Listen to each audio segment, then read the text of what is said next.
안녕하세요. 책한민국입니다. 한 달 뒤인 9월 7일 서울교대에서 저와 제 명상 선생님이 명상, 나 사랑하기라는 제목으로 공개 강의를 진행합니다. 이 영상 설명란의 더보기 버튼을 누르시면 신청 링크가 있으니 많은 신청 바랍니다. 오늘 소개할 책은 고민 숏컷의 기술. 지은이는 니시와키 슌지, 일본의 정신과 의사입니다. 살아있는 한 사람은 고민한다. 예민하든 예민하지 않든 고민하지 않는 사람은 아무도 없다. 하지만 예민한 사람은 스트레스와 고민을 증폭 발전시켜 거기에 시간을 많이 내주고 만다. 예민하지 않은 사람이 가볍게 받아넘기는 부분에서 예민한 사람들은 우뚝 멈춰 서는 것이다. 인간의 고민은 크게 세 종류로 나눌 수 있다. 바로 돈과 건강과 인간관계다. 재난이나 범죄 뉴스를 보자. 저런 소식을 접하고 슬프거나 불안해질 때는 마치 내 목숨이나 안전이 위협받는 듯한 느낌이 들었을 것이다. 이것은 넓게 보면 건강을 잃어버리는 불안이다. 열등감에 관해서는 어떨까?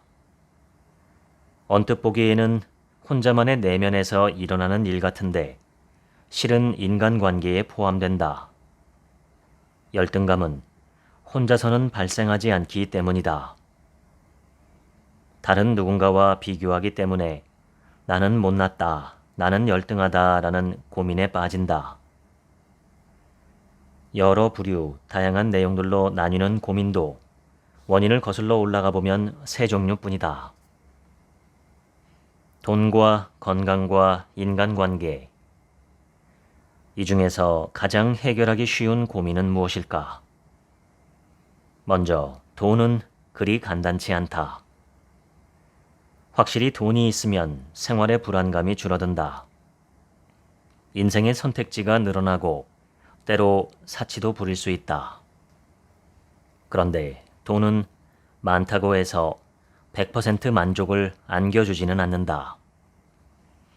돈이 많으니 나는 완벽하게 행복하다라고 하는 사람을 나는 본 적이 없다. 지금껏 세계 여러 나라의 세미나와 워크숍에 참석해왔다. 그곳에서 만난 사람들 중에는 이른바 갑부라고 불리는 사람도 있었다. 몇백억부터 조 단위의 자산이 있는 사람, 말도 안 되게 넓은 집에서 몇천만 원이나 하는 고급 가구에 둘러싸여 사는 사람도 있었다. 하지만 이들이 꼭 행복해 보였다고는 할 수 없다. 가족 관계가 화목하지 않아 외로워 보이는 사람이 있는가 하면 매일같이 호사스러운 파티를 열어 눈부시게 화려한 사람들에게 애워싸이면서도 매우 지루해 보이는 사람도 있었다. 그러면 건강은 어떨까? 건강 문제는 돈과는 다른 의미로 까다롭다. 당연하면서도 가혹한 사실이 있으니 누구도 영원히 건강할 수는 없다는 것이다. 나이가 들수록 건강이 무너지거나 질병을 앓는 일이 느는 것도 바꿀 수 없는 사실이다. 마지막으로 남은 것은 인간관계다. 혹시 이것이야말로 가장 까다로운 문제라고 생각하고 있지 않은가? 실은 그 반대다. 인간관계에 대한 고민은 세 가지 중에서 가장 쉽게 해결할 수 있다. 더 나아가 인간관계는 돈과 달리 해결하면 행복으로 직결된다. 또한 건강과 달리 평생의 해결책이 있다. 예민한 사람은 상처받기 쉬운 사람이기도 하다. 어떤 일에 상처를 받을까? 대부분의 이유는 인간관계에서 비롯된다. 인사했는데 무시당했다. 또는 상대가 너무 건성으로 받았다. 내가 중요하게 여기는 가치를 상대가 부정했다. 나를 만만하게 보는 기분이 든다 등 다른 사람에게 존중받지 못한다고 느낄 때 상처받는 것은 특별히 민감한 사람이 아니어도 흔히 겪는 일이다. 어쩌면 오늘뿐 아니라 십수년 전 있었던 일이 당신을 괴롭힐지도 모른다. 그러나 우리는 분명 신경을 끌 수 있다. 자신을 탓하는 일도 다른 사람의 말과 행동에 상처받는 마음도 멈출 수 있다.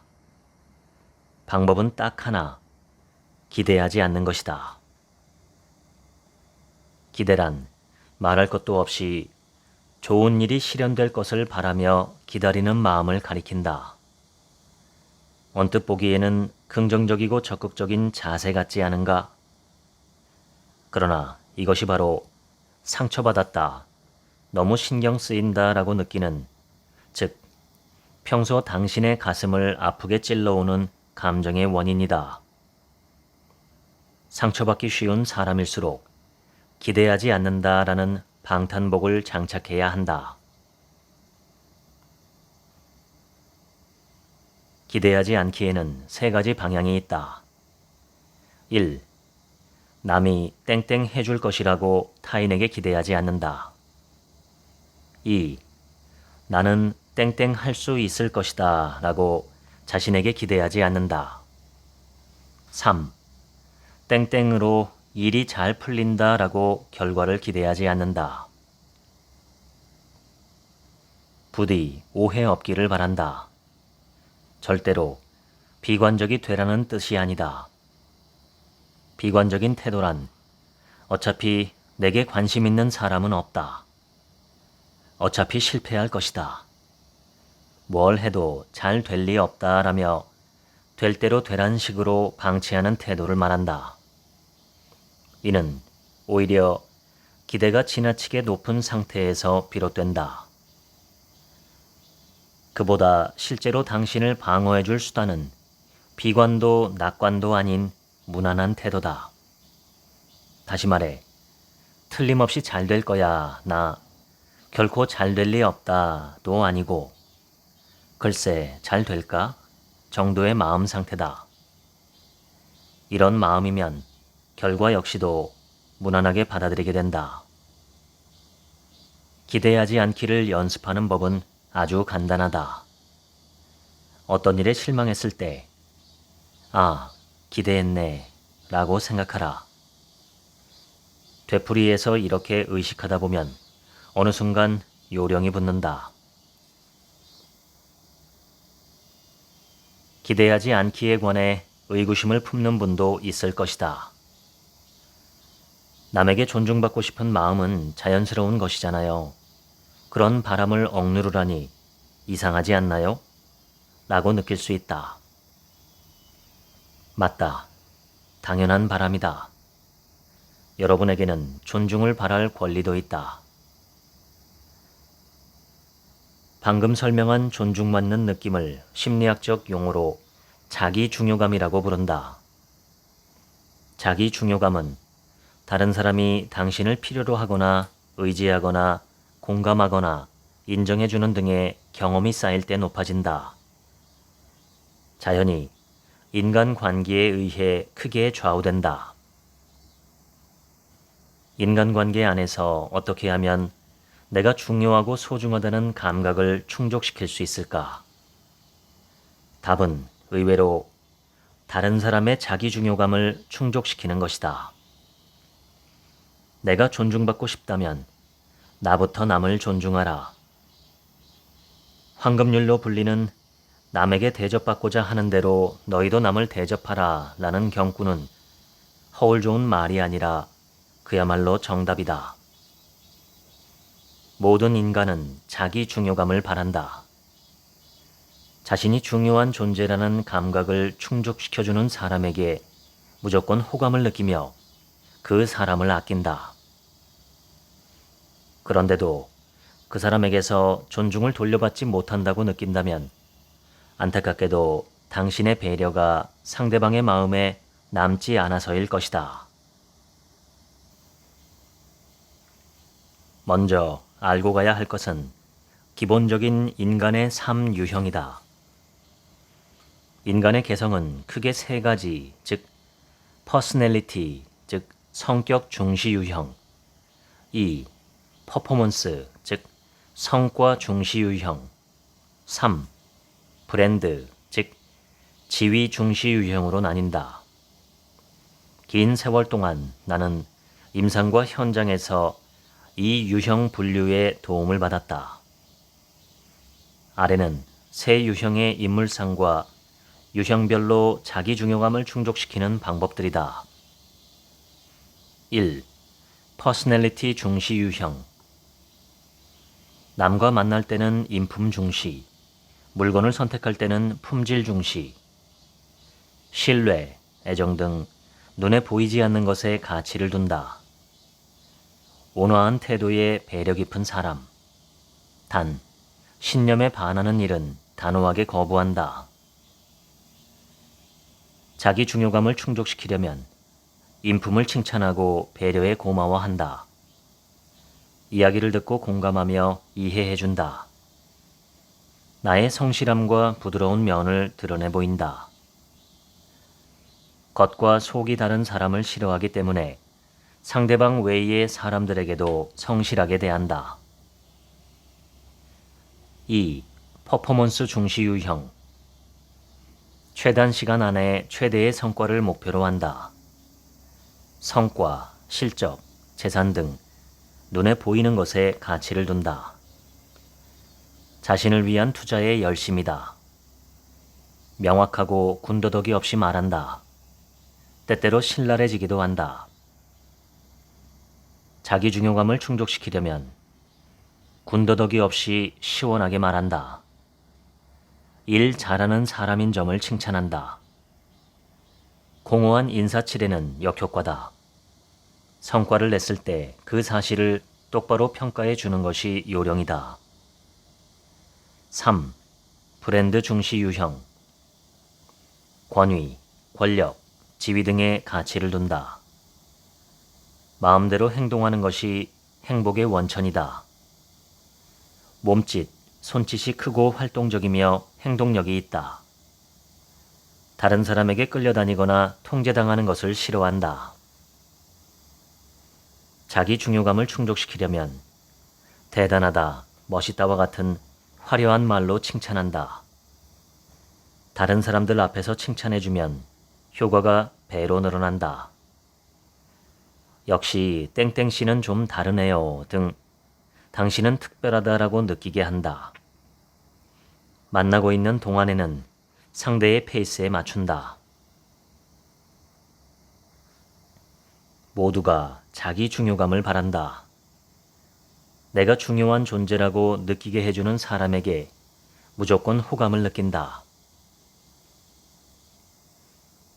해야 할 일을 하지 못할 때 예민한 사람의 마음속에는 그 과제가 실제보다 더 커 보이는 착각이 일어난다.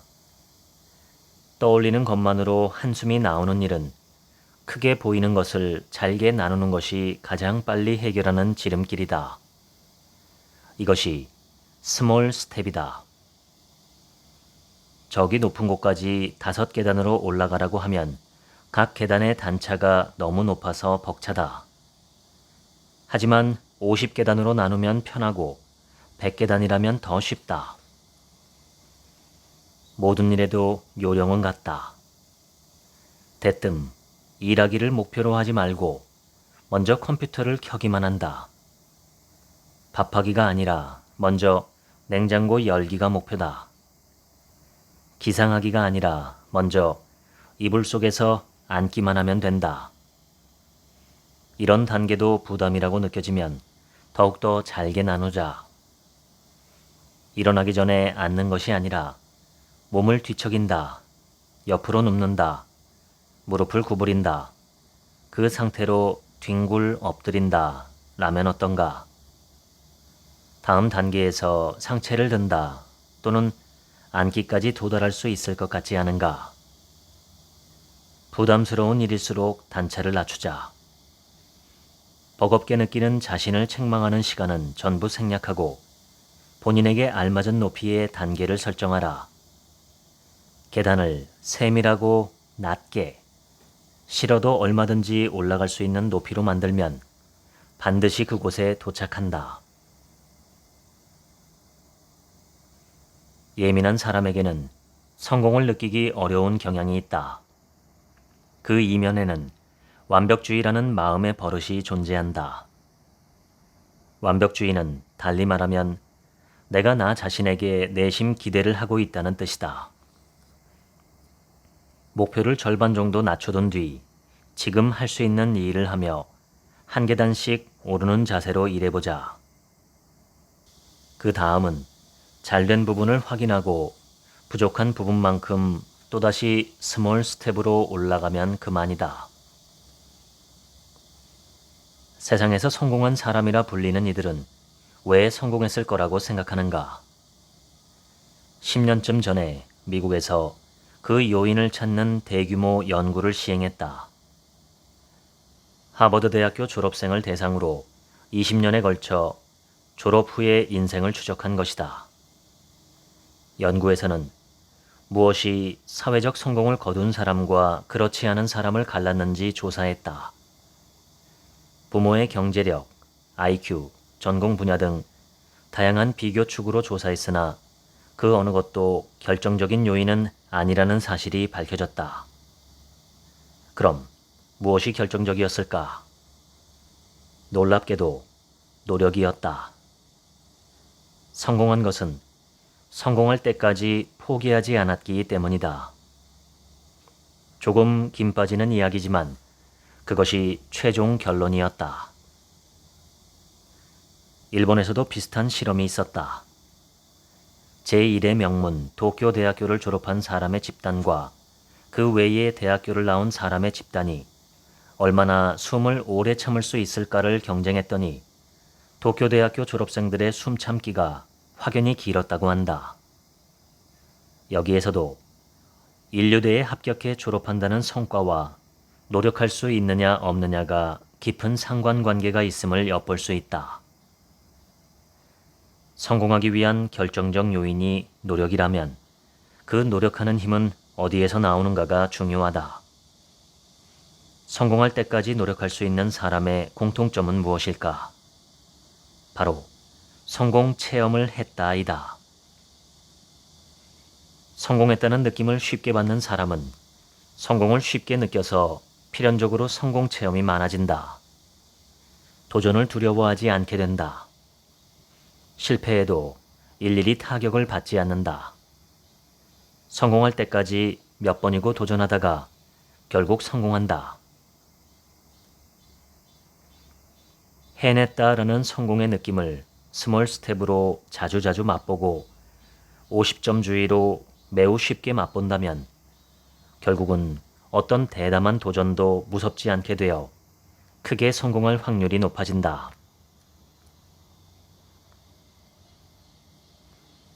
자신이 바꿀 수 있는 것과 바꿀 수 없는 것을 철저히 구분하라. 이는 고민하는 시간을 줄이기 위한 매우 중요한 포인트다. 바꿀 수 없는 가장 큰 존재는 바로 다른 사람이다. 타인이 무엇을 생각하고 어떻게 행동할 것인가는 그 사람의 영역으로 내가 무엇을 해도 바꿀 수 없다. 가족, 친구, 어느 누구도 마찬가지다. 하지만 이 사실을 의식하지 않기에 다양한 폐해가 생긴다. 타인을 바꾸려고 소용없는 노력을 하다가 지치거나 바꾸지 못해서 상처받거나 바뀌지 않은 것을 원망하기도 한다. 우리 클리닉에 오는 환자 중에도 그런 분들이 부지기수다. 내가 이렇게 괴로운 것은 동료인 땡땡씨 탓이에요. 부모님 때문에 자신감이 없는 인간이 되고 말았어요. 지독한 연인에게 휘둘린 기억이 남아서 지금도 연애를 못합니다. 라는 이야기에 귀를 기울이며 나는 내심 바꿀 수 있는 부분에 좀 더 관심을 돌렸으면 좋겠다라고 생각한다. 하지만 그렇게 생각하는 나 또한 환자를 바꿀 수 없다. 오로지 이야기를 듣고 감정을 받아들여 주는 것이 기본이다. 당신은 어떻게 하고 있는가? 바꿀 수 없는 것을 바꾸려고 해서 몇 년을 괴로워하지 않는지, 그러다 지친 바람에 정작 바꿀 수 있는 것은 방치하거나 될 대로 되라는 기분으로 포기하지는 않는지, 큰일을 제안받았을 때 나한테 안 맞는 중대한 역할 같아서 거절한 적이 있는가? 만약 다음에도 같은 일이 있다면 이번엔 나는 감당 못할 것 같다라고 단정하지 말고 침착하게 생각해보라. 먼저 내가 생각하는 나의 인상에 사로잡히지 말아야 한다. 상대가 중요한 역할을 부탁했다는 것은 상대방이 당신은 할 수 있다고 생각했다는 뜻이다. 즉, 자기 평가보다도 다른 사람의 평가가 더 높다.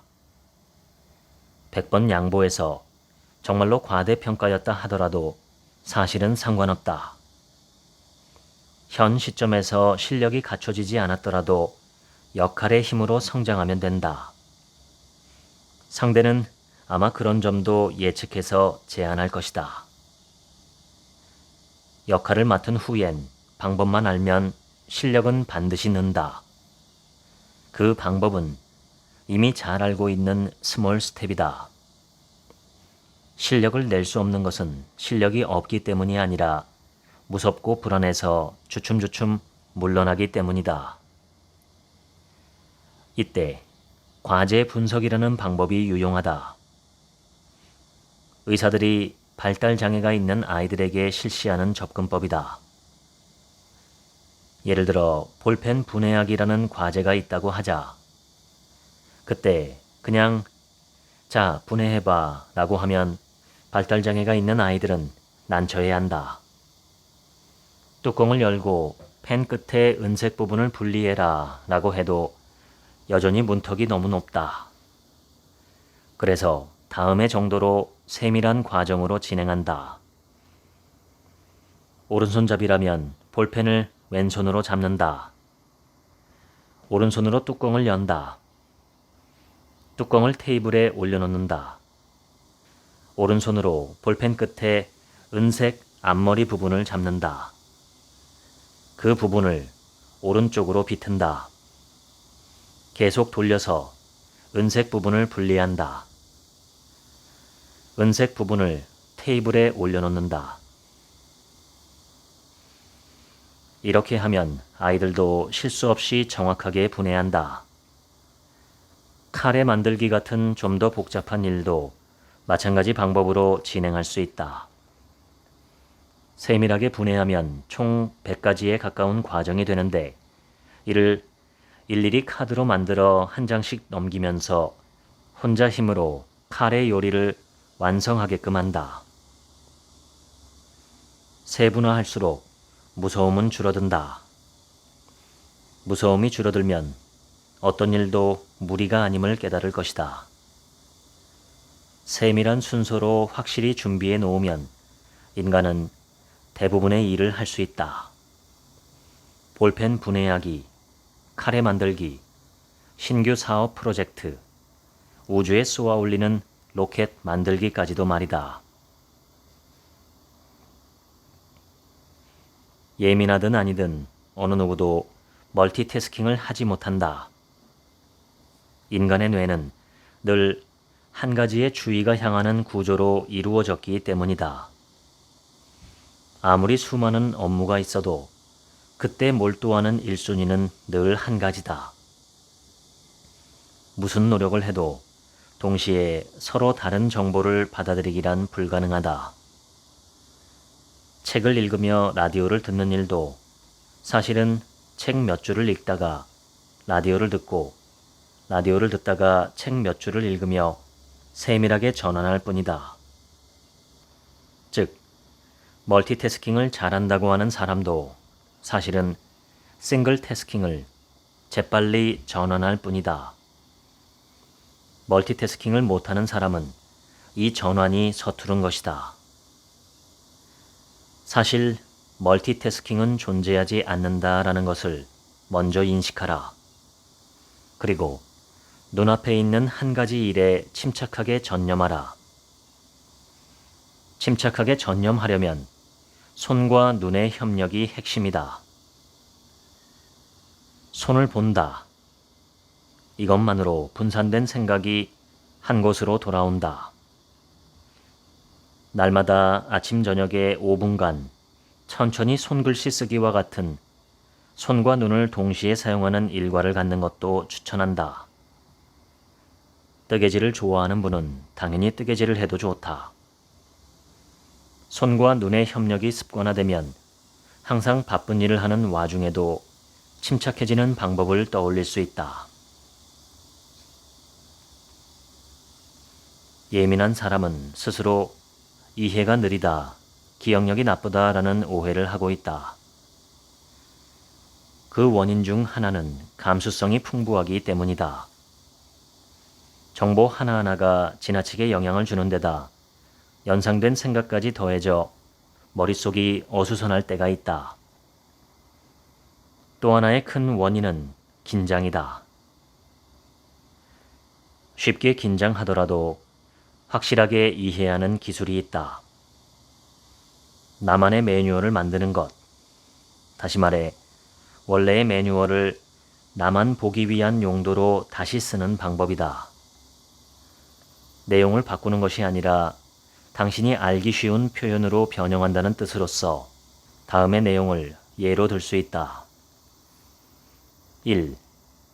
대충 급하게 설명한 부분을 세밀한 순서로 나눠 쓴다.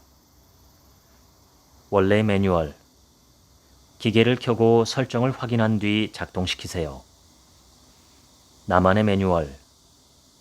전원 버튼을 3초 이상 길게 누른다. 화면이 커지면 설정 메뉴로 이동한다. 설정에서 필요한 값을 확인하고 저장한다. 마지막으로 작동 버튼을 눌러 기계에 시동을 건다. 2.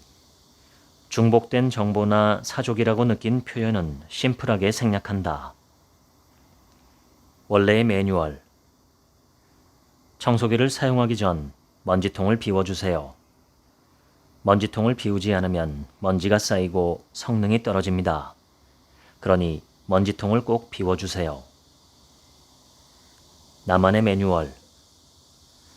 청소기를 사용하기 전에 먼지통을 비운다. 3.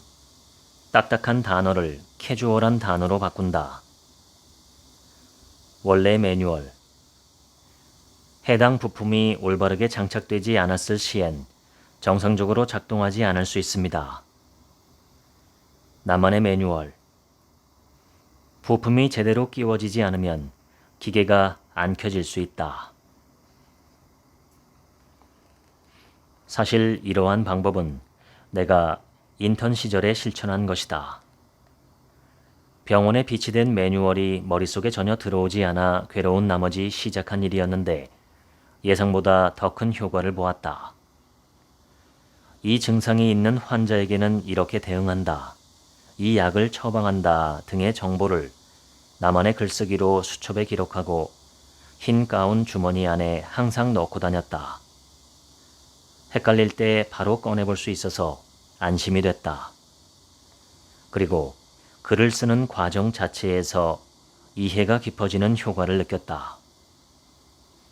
자기 손으로 쓰는 작업은 자신의 바깥에 있는 정보를 자신의 안으로 끌어들이는 일이라고 할 수 있다. 자기 매뉴얼은 일 이외에도 폭넓게 활용할 수 있다. 이해하기 어렵다고 느끼는 모든 일에 응용해보라. 공이 많이 드는 요리의 레시피, 깨알 같은 설명서, 복잡한 신문기사, 교과서, 참고서 등 어려워 보이는 것은 일단 내 글로 적는 습관을 들이자. 예민한 사람은 상상력이 풍부하다. 그런데 이 훌륭한 자질을 손해보는 쪽으로 사용하고 있다. 즉, 부정적인 이미지만 부풀리는 경향이 있다. 지나치게 나쁜 상상은 그 자체로 스트레스가 된다. 아직 일어나지 않은 일을 일어나지 않을까 생각하는 것만으로 미리 괴로워하는 스트레스를 심리학 용어로 예기불안이라 부른다. 이를 줄이려면 어떻게 해야 할까? 풍부한 상상력을 역이용하는 방법을 추천한다.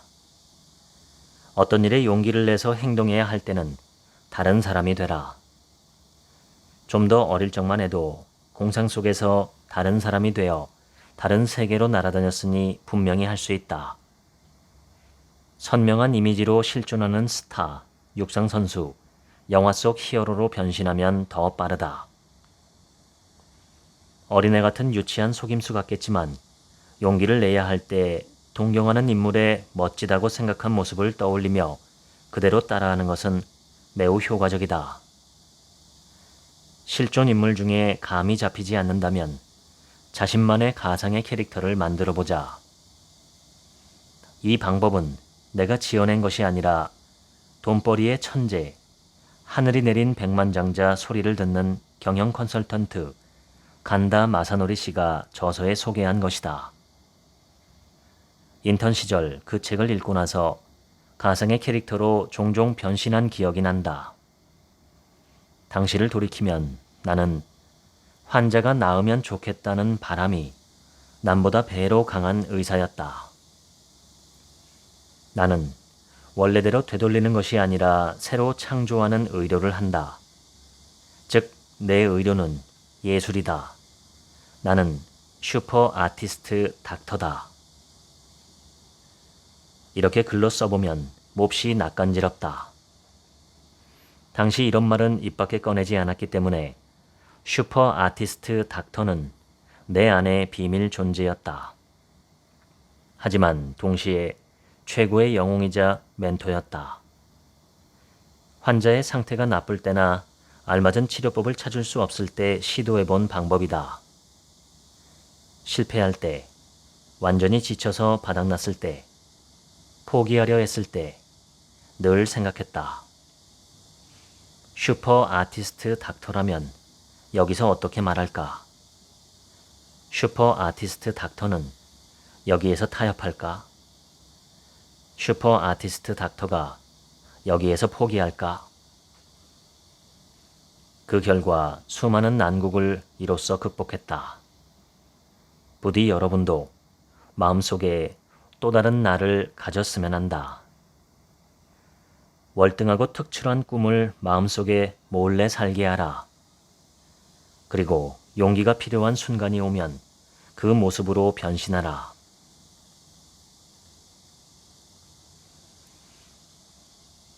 이상적인 모습과 다른 자신을 지적하는 버릇은 타인에 대한 자신의 감정으로도 드러난다.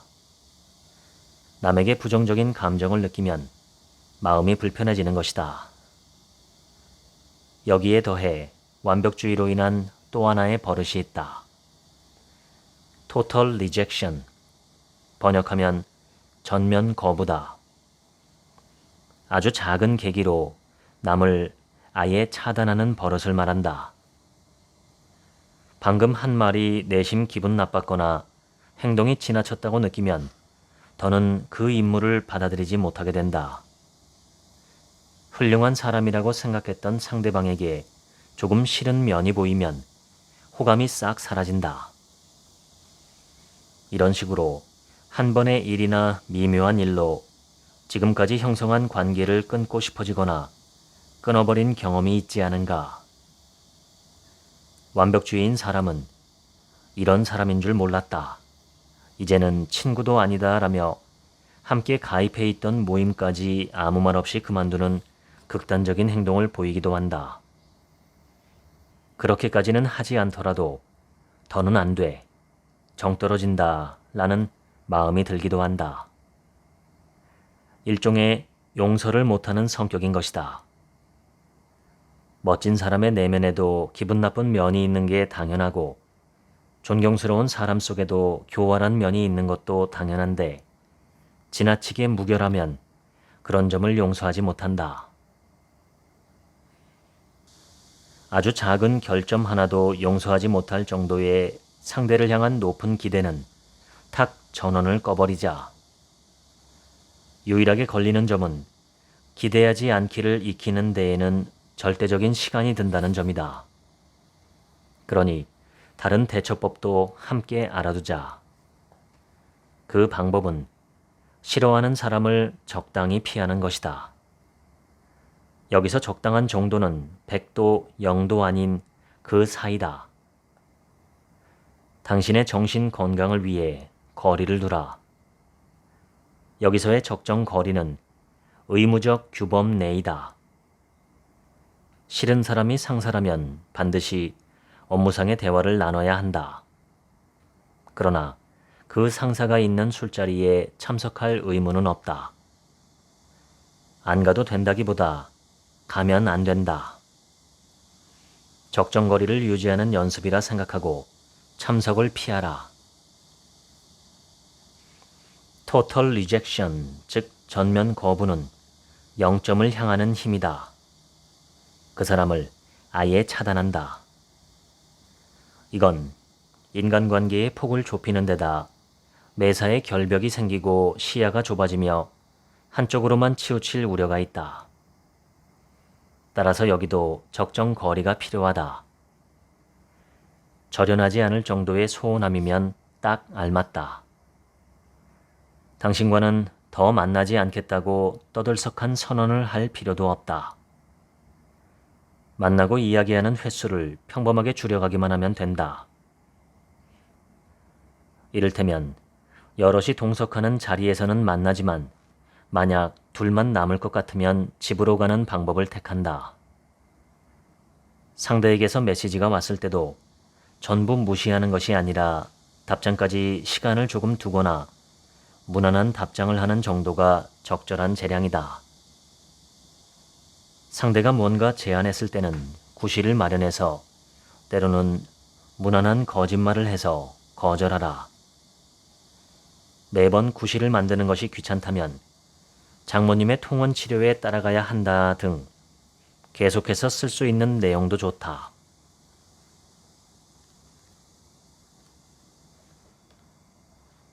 사무실에서 야근 중인 어느 날 밤 퇴근하는 동료가 먼저 갈게 라고 인사하더니 문득 뒤돌아 열심히네 라고 한마디를 덧붙였다고 하자. 이럴 때 민감한 사람은 종종 상대의 마음속 읽기를 발동시킨다. 혼자 설친다고 비꼬는 건가?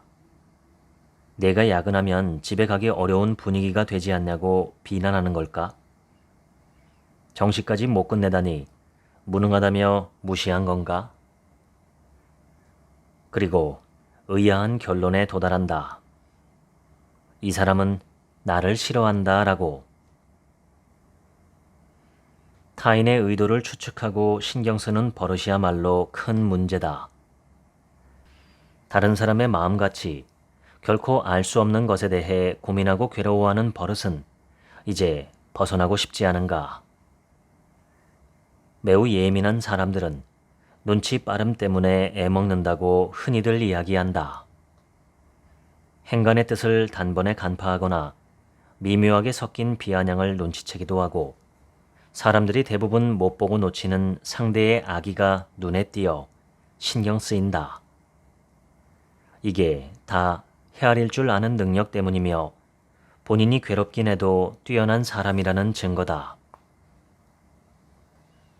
예민한 사람의 눈치 빠름에는 두 가지의 편향이 있다. 하나는 부정적으로 치우친다는 점이다. 이 사람은 나를 매우 좋아해. 나를 대단히 존경해 주는구나 라는 추측은 좀처럼 안 될 것이다. 눈치가 빠르다고는 하지만 긍정적인 방향으로는 오히려 둔감하다고 볼 수 있다. 또 다른 편향은 다른 사람을 오해하는 점이다. 사람은 대부분 그다지 깊이 생각해서 말하지 않는다. 머릿속에 떠오른 생각을 입 밖에 낼 뿐이다. 대부분의 대화가 그렇다. 상대의 마음 읽기가 시간 낭비인 이유다. 정말로 악의를 드러내는 사람도 일정 수는 존재한다. 만약 그런 사람에게 피해를 당했을 때의 대처법은 단순하다. 신경 쓴다라는 자신을 향한 관심을 반전시켜라. 다시 말해, 상대방에 대해 생각하는 것이다. 상대방의 심정을 이래저래 짐작하라는 것이 아니다. 그렇게 하지 않아도 결론은 명백하다. 이 사람은 상대방의 자기 중요감을 충족시키지 못하는 사람이다. 이는 분명한 사실이지 않은가? 심술을 부리며 당신의 자기 중요감을 깎아내리고 있으니 말이다. 그렇게 생각하면 이 사람은 최고의 반면 교사다. 이 사람 같은 행동은 하지 말자. 나는 상대방의 자기 중요감을 충족시키는 요령 있는 사람이 되자 라고 생각하면 된다. 어떤 예민한 사람들은 주변으로부터 눈치가 빠른 사람이라는 말을 들을 때가 있다. 하지만 눈치가 빠른 본인은 늘 기분 좋게 지낸다고는 할 수 없다. 눈치가 빠른 만큼 신경 쓰이는 일이 많아져요. 배려해서 한 일인데 상대가 생각보다 별로 고마워하지 않습니다. 그렇게 앞질러 행동하지 말란 얘기를 듣고 엄청 충격받았습니다 라는 상담자를 많이 만나왔다. 이 이야기를 들으며 내게는 작가 오헨리의 마녀의 빵이라는 단편 소설이 떠올랐다. 빵집을 운영하는 독신 여성이 가게에 자주 찾아오는 남성에게 호감을 느낀다. 가난한 화가로 보이는 그 남성은 오래되어 딱딱해진 빵 2개를 사갈 뿐이었다. 그런 그를 위해서 그녀는 뭔가 할 수 있는 일이 없을까 생각한다. 어느 날 아침 평소대로 그가 빵을 사러 왔을 때 그녀는 빵에 칼집을 넣고 안에 버터를 듬뿍 발라놓는다. 돌아가서 분명히 깜짝 놀라며 기뻐하겠지. 거리감도 좁혀질 거야.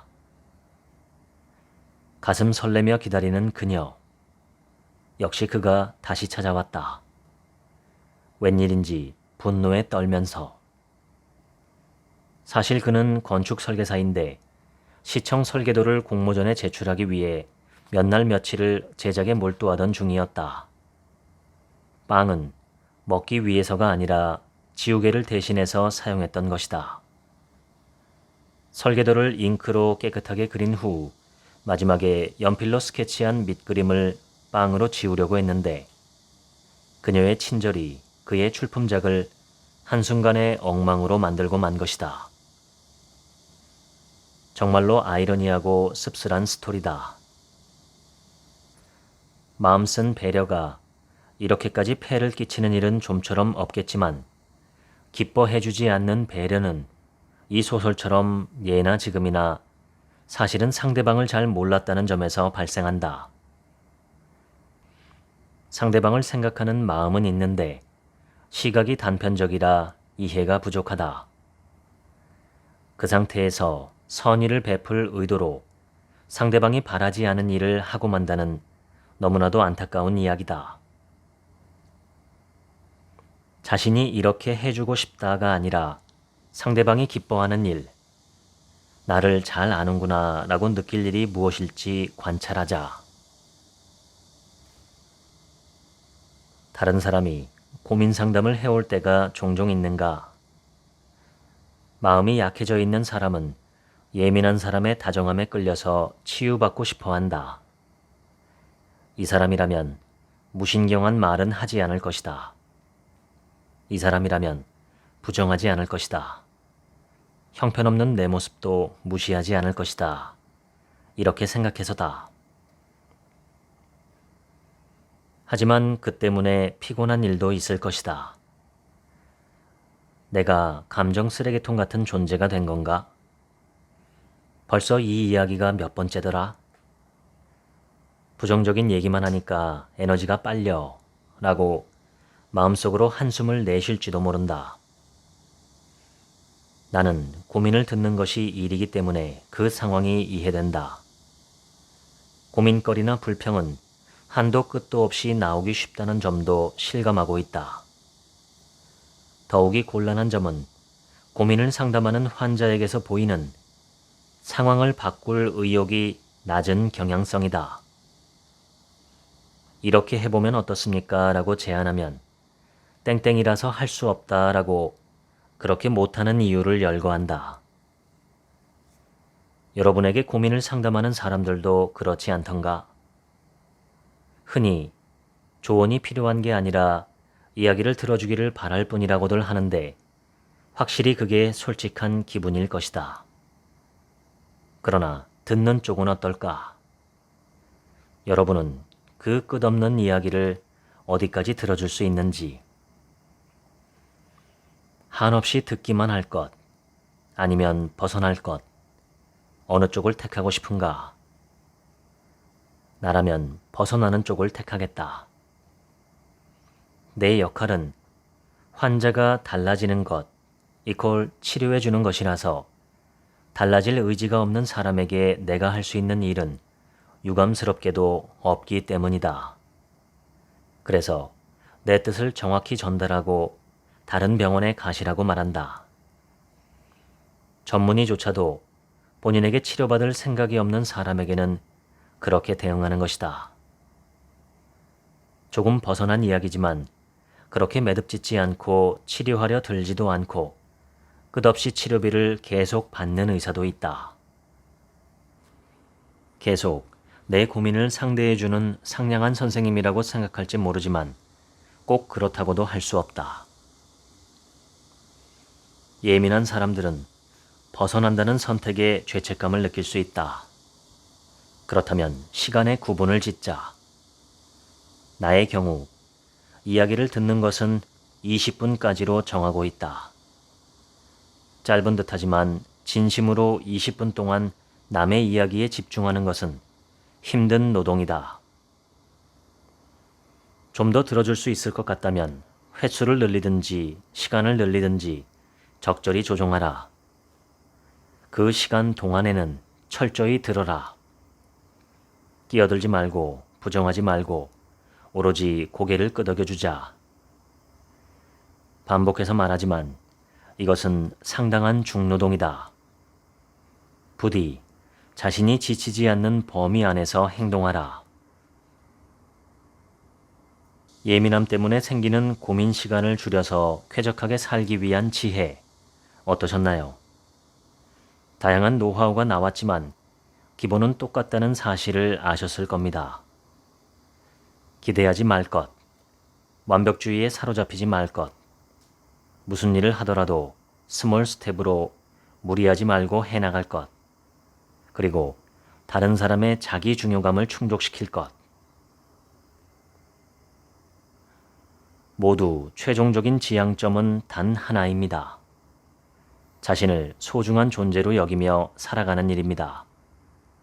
이는 다른 사람에게 존중받고 스스로도 자신을 아낀다. 자기 중요감을 갖고 산다는 뜻이기도 합니다.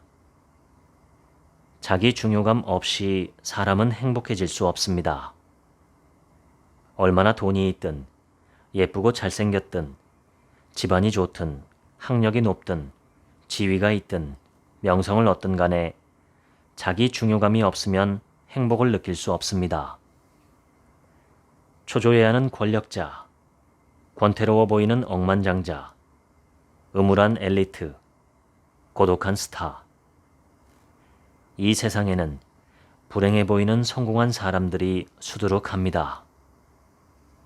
여러분은 그런 성공은 성공이 아니라고 이미 아시겠지요. 마지막으로 여러분이 알아두셔야 할 두 가지가 있습니다. 하나는 모범적인 행동에 사로잡히지 않아야 합니다. 세상은 끊임없이 요구하지만 그걸 열심히 따를 필요는 없습니다. 조금 더 말하면 자신의 미학에도 지나치게 얽매이지 마세요. 바르게 살고 싶다. 강한 사람이 되고 싶다. 착하고 싶다. 아름다워지고 싶다 등 섬세한 사람에게 드는 이러한 생각들이 무거운 짐이 되지 않도록 유의하세요. 사람은 완벽하지 않다고 매번 생각합시다. 이 또한 자신을 소중히 하기 위한 중요한 지혜입니다. 다른 하나는 저나 여러분을 포함해 모든 사람은 언젠가 생명을 다한다는 것입니다. 메멘토 모리라는 말은 라틴어로 죽음을 기억하라는 뜻입니다. 언젠가는 끝을 맞이하니 시간을 헛되이 보내지 말고 순간순간을 소중히 하자는 옛 지혜입니다.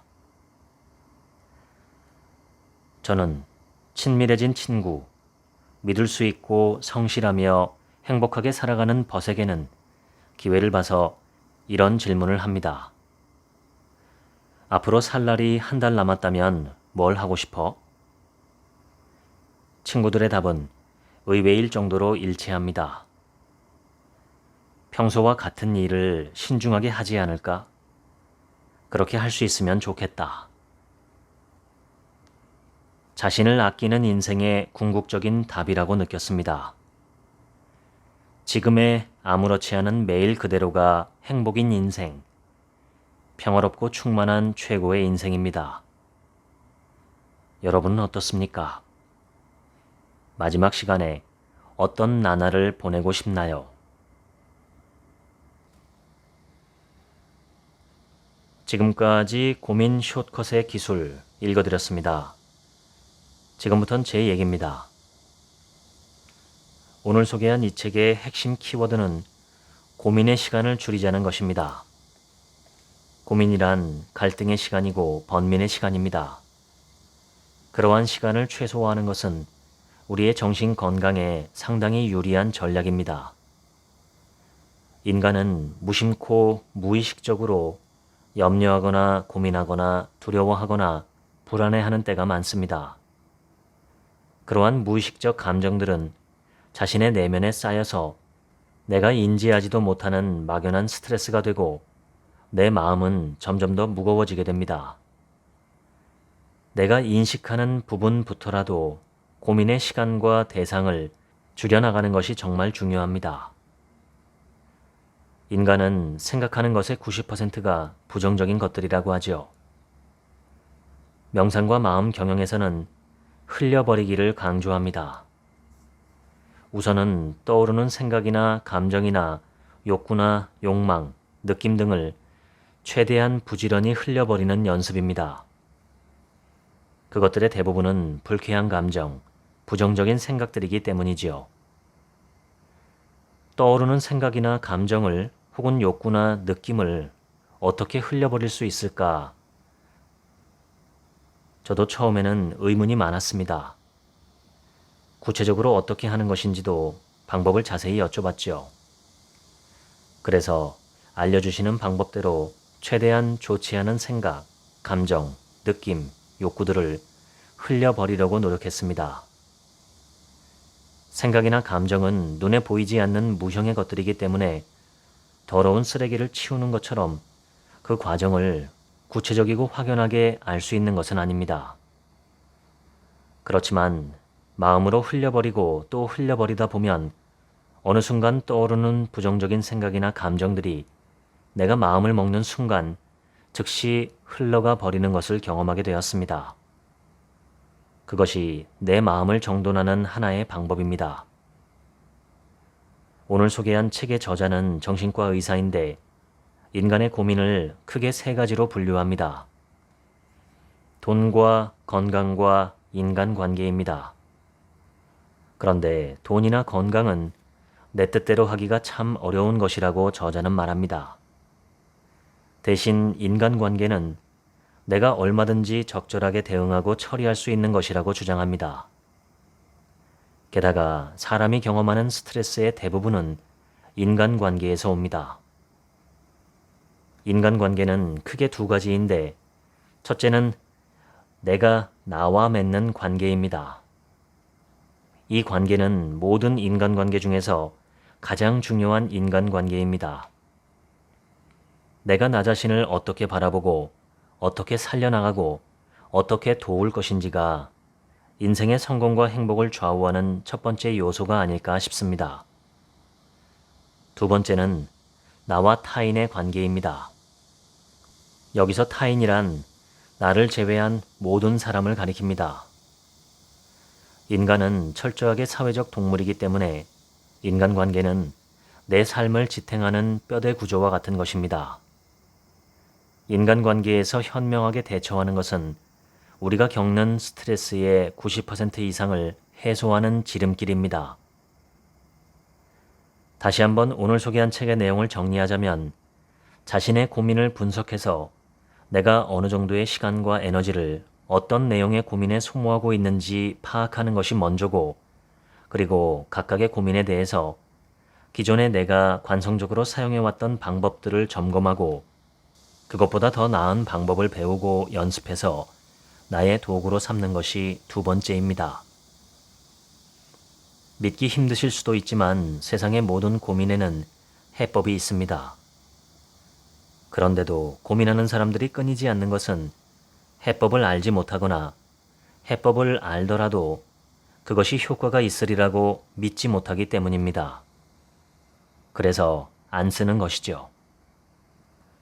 그런데 해법을 배워서 내가 직접 적용해보고 효과가 없다면 버리면 됩니다. 효과가 있다면 계속 쓰면 되지요. 내가 아무것도 하지 않은 채로는, 즉 실천이나 적용을 하지 않는 채로는 머리로만 어떤 방법의 효용이나 가치를 측정할 수는 없습니다. 틀려도 좋고 실패해도 좋고 잘못돼도 좋습니다. 나는 인생을 살아가며 그 어떠한 실패의 과정에서도 다시 일어설 수 있다는 믿음, 도저히 일어날 수 없는 상황이더라도 어떻게든 반드시 일어나겠다는 각오, 이런 것들은 내가 나 자신의 마음속에서 형성하는 것들입니다. 자기 자신을 믿어주는 마음입니다. 이러한 마음을 북돋우고 일으켜서 내 마음과 정신을 어지럽게 하고 스트레스를 주는 것들을 정리하고 청소해야 상쾌한 삶, 보람찬 삶을 살 수 있습니다. 우리를 괴롭히는 주된 것들은 유형의 물질보다는 무형의 정신적 요소들이 대부분입니다. 우리는 모두가 정신적 존재이기 때문에 정신을 갈고 닦을 수 있으며 또 갈고 닦아야만 하고, 그럴 때 행복하고 보람차고 뿌듯하고 성취하는 삶을 살게 됩니다. 지금까지 책 한 민국의 하루치 생각이었습니다. 들어주셔서 감사합니다.